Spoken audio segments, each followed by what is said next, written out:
அனைவருக்கும் வணக்கம். மிதுன ராசினியர்களுக்கு உங்களுடைய வாழ்வில் 30 ஆண்டுகள் இல்லாத முன்னேற்றம் அடுத்த 7 நாட்களில் அமையிருக்கு. அந்த வகையில் நிகழ இருக்கும் ஜனவரி மாதம் 3ஆம் தேதி முதல் 9ஆம் தேதி வரை உள்ள அடுத்த 7 நாட்கள் என்ன மாதிரியான முன்னேற்றங்கள் எல்லாம் உங்களுடைய வாழ்வில் ஏற்பட இருக்கு, கிரக நிலைகளின் ரீதியாக அமையிருக்கும் சாதகங்கள் என்ன, பாதகங்கள் என்ன, மேலும் என்ன மாதிரியான முன்னேற்றங்கள் எல்லாம் உங்களுடைய வாழ்வில் ஏற்பட இருக்கு, குறிப்பா இத்தருணங்கள்ல கிரகங்களுடைய சஞ்சார நிலைகள் என்ன என்று பார்க்கும்போது ரிஷபத்தில் குரு பகவான் வக்ரகதியில், கடகராசியில் செவ்வாய் நீச்சம் மற்றும் வக்ரம் பெற்றும், கன்னியில் கேதுவும், தனுசு ராசியில் சூரியனும் புதனும், கும்பத்தில் சுக்கிரனும் சனி பகவானும், மீனத்தில் ராகுவும் சஞ்சரிக்கிறாங்க. இந்த கிரகங்களுடைய சஞ்சார நிலைகளின் காரணமாக மிதுன ராசினியர்களுடைய வாழ்வில் குடும்ப சூழ்நிலை ரீதியாக உத்தியோகம், தொழில், வியாபாரம், கலைத்துறை, அரசியல் துறை, மாணவ மாணவிகள், விவசாய துறையினர், பெண்மணிகள் என அனைவருக்குமே என்ன மாதிரியான நன்மைகள் எல்லாம் உங்களுடைய வாழ்வில் ஏற்பட இருக்கு என்பது குறித்தான முழுமையான பதிவு தான் இந்த வீடியோல நம்ம விரிவா பார்க்க போகிறோம். அந்த வகையில மிதுன ராசியை சேர்ந்த மிருகசிரேஷம் 3ஆம் பாதம் முதல் திருவாதிரை புனர்பூசம் 3ஆம் பாதம் வரை உள்ள நட்சத்திரக்காரர்களுக்கு குடும்ப சூழ்நிலை ரீதியாக ஜனவரி மாதம் 3ஆம் தேதி முதல் 9ஆம் தேதி வரை உள்ள அடுத்த 7 நாட்கள் 30 ஆண்டுகளில் இல்லாத மாற்றம் என்னவெல்லாம் ஏற்பட இருக்கு என்று பார்க்கும்போது உங்களுடைய ராசிக்கு உரியவர்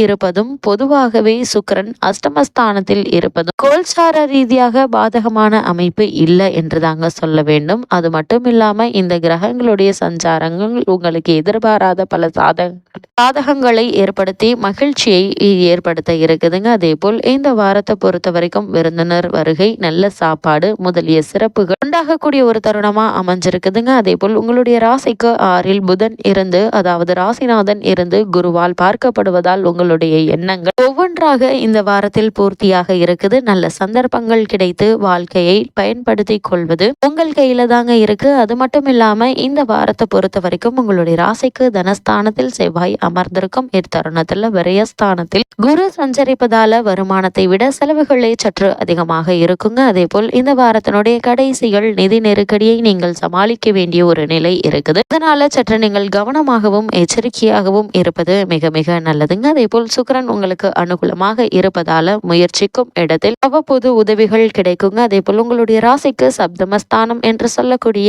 7 மற்றும் அஷ்டமஸ்தானம் என்று சொல்லக்கூடிய 8ஆம் இடங்களில் சூரிய பகவான் வலம் வருவதால மனைவியினுடைய ஆரோக்கியத்தில் பின்னடைவு ஏற்படுவதற்கான வாய்ப்புகள் இருக்கு. அதனால் அவர்களுக்கு சிறு உடல் உபாதை என்றாலும் கூட உடனே மருத்துவரிடம் அணுகி அதற்கான சிகிச்சை எடுத்துக்கொள்வது நல்லதுங்க. மனதில் நிம்மதி குறைவு ஏற்படும். நெருங்கிய உறவினர்களிடையே கருத்து வேற்றுமை ஏற்படுவதற்கான வாய்ப்புகள் இருக்குது. திருமண முயற்சிகள்ல வெற்றி கிடைப்பது கடினம் தாங்க. அதே போல் வெளியூர் பயணங்களின் போது விழிப்புடன் இருப்பது மிக மிக அவசியம் என்பதை கிரக நிலைகள் தெளிவாக எடுத்து காட்டுதுங்க. அது மட்டும் இல்லாம மிதுன ராசியை சேர்ந்த உத்தியோகஸ்தர்களுக்கு 30 ஆண்டுகளில் இல்லாத முன்னேற்றம் அடுத்த 7 நாட்களில் என்ன மாதிரியான சாதகங்கள் எல்லாம் ஏற்பட இருக்கு என்று பார்க்கும்போது உங்களுடைய ராசிக்கு தொழில் ஸ்தானத்தில் பலம் வாய்ந்த ராகு இருப்பதால் பணிச்சுமை என்பது சற்று அதிகமாகவே இருக்குங்க. மேலதிகாரிகளுடைய கண்டிப்பு சற்று கவலை அளிக்குங்க. அதே போல் சக ஊழியர்களினாலும் மறைமுக பிரச்சனைகள் ஏற்பட்டு மன நிம்மதியை பாதிக்குங்க. அதே போல் விற்பனை அதிகாரிகள், அதாவது சேல்ஸ் எக்ஸிக்யூட்டிவ்ஸா இருக்கக்கூடியவர்கள் வெளியூர் பயணங்கள் ஏமாற்றத்தை அளிக்கலாம். அதனால் கவனமாக இருப்பது நல்லதுங்க. அதே போல் வெளிநாடுகளில் பணியாற்றி வரும் மிதுன ராசி அன்பர்கள் தங்களுடைய பணிகள்ல அதிக கவனத்தோடு இருப்பது மிக மிக அவசியம் என்பதை கிரக நிலைகள் வற்புறுத்துதுங்க. அதே போல புதிய வேலைக்கு முயற்சிக்கக்கூடிய மிதுன ராசினியர்கள் இடைத்தரகர்களை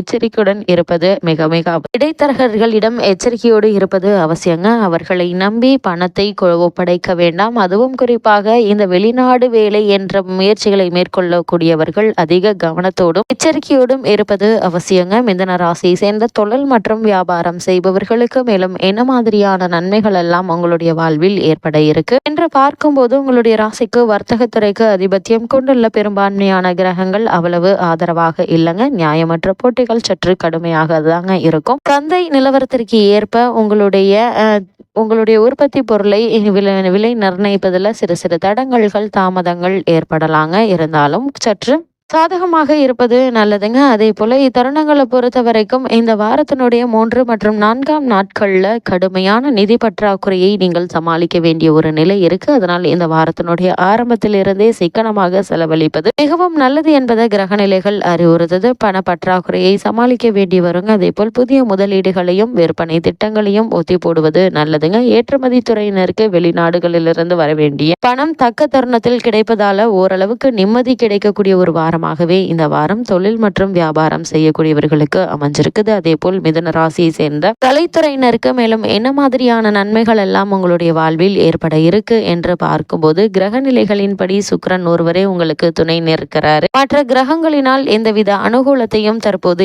எதிர்பார்ப்பதில் பயனில்லைங்க. புதிய வாய்ப்புகள் தாமதமாகுங்க, வருமானம் குறையுங்க. அதே போல கூடுமான வரைக்கும் இருப்பதை கொண்டு சமாளிப்பது நல்லது. ஏன்னா தற்போதுள்ள கிரக நிலைகளின் போது வாங்கும் கடன் வளரும் எனவும் அடிப்படை அவற்றை அடைப்பது சிரமமாக இருக்கும் என்பதையும் கிரகநிலைகள் உங்களுக்கு அறிவுறுத்தும் பட்சத்தில் எச்சரிக்கையாகவும் கவனமாகவும் இருப்பது மிக மிக நல்லது என்பதை கிரகநிலை மீண்டும் மீண்டும் அறிவுறுத்துதுங்க. அதே போல மிதுன ராசியை சேர்ந்த அரசியல் துறையினருக்கு கடந்த 30 ஆண்டுகளில் இல்லாத முன்னேற்றம் இப்போது என்ன மாதிரியான முன்னேற்றங்கள் எல்லாம் ஏற்பட இருக்கு என்று பார்க்கும்போது சுக்கிரன் ஓரளவு உங்களுக்கு துணை நிற்பதால கட்சியில் ஆதரவு நீடிக்குதுங்க. இருந்தாலும் சிறு வழக்குகள்ல அகப்பட்டு மன நிம்மதியை இழக்க வேண்டிய ஒரு நிலை இருக்குதுங்க. இருந்தாலும் சிறு சிறு வழக்குகள் ஆகப்பட்டு மன நிம்மதியை இழக்க வேண்டிய ஒரு நிலை இருக்குது. மேல்மட்ட தலைவர்களும் உங்களுடைய கண்டு கொள்ள மாட்டார்கள். அஜாக்கிரதையாக பேசினால் சிறு வழக்குகள்ல சிக்கிக்கொள்ள வாய்ப்புகள் இருக்குதுங்க. அதனால் கவனம் மிக மிக அவசியம் என்பதை கிரகநிலைகள் மீண்டும் மீண்டும் உங்களுக்கு அறிவுறுத்துதுங்க. அதே போல் மாணவ மாணவியரை பொறுத்த வரைக்கும் கல்வித்துறையுடன் தொடர்புள்ள அனைத்து கிரகங்களும் அனுகூலமாக இல்லைங்க. மிகவும் சிறப்பு பட்டு படித்தால்தான் கல்வி முன்னேற்றத்தை உங்களால் காப்பாற்றிக் கொள்ள முடியும். பிற மாணவ மாணவியருடன் நெருங்கி பழகாமல் விலகி இருப்பது மிகவும் அவசியம் என்பதை கிரகநிலைகள் குறிப்பிட்டு காட்டுதுங்க. அவர்களுடைய சொந்த பிரச்சனைகள்ல தலையிடுவதையும் தவிர்க்க வேண்டுங்க. தேவையற்ற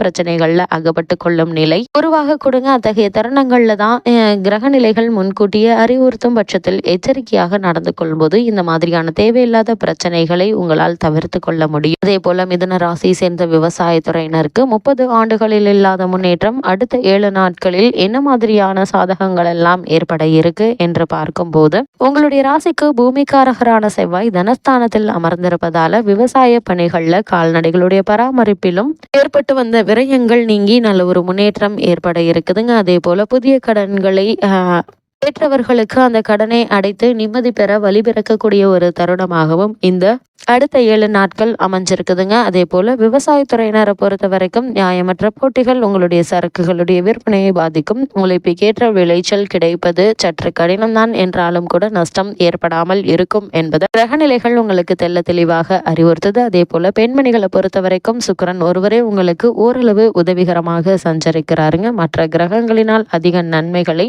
எதிர்பார்ப்பதில் பயன் இல்லைங்க. சூரியன் மற்றும் சனி குரு ஆகிய கிரகங்களுடைய சஞ்சாரத்தினால் உடல் அசதியும் உள்ளத்தில் சோர்வும் ஏற்படுவதற்கான வாய்ப்புகள் இருக்கு. சுகஸ்தானத்தில் கேது அமர்ந்திருப்பதால எதிர்காலத்தை பற்றிய கவலை மனதை அறிக்குங்க. குடும்ப பிரச்சனைகள் நிம்மதியை பாதிக்கும். திருமண வயதுள்ள பெண்மணிகளுக்கு நல்ல ஒரு வரன் அமையிருக்கு. இந்த வகையில மிதுன ராசினியர்களுக்கு கிரகநிலைகளின் ரீதியாக கூறப்படும் பரிகாரம் என்ன என்று பார்க்கும்போது தினமும் ஒரு சர்க்கம் சுந்தரகாண்டம் படித்து வாங்க. எண்ணற்ற நன்மைகள் உங்களுடைய வாழ்வில் ஏற்படும்.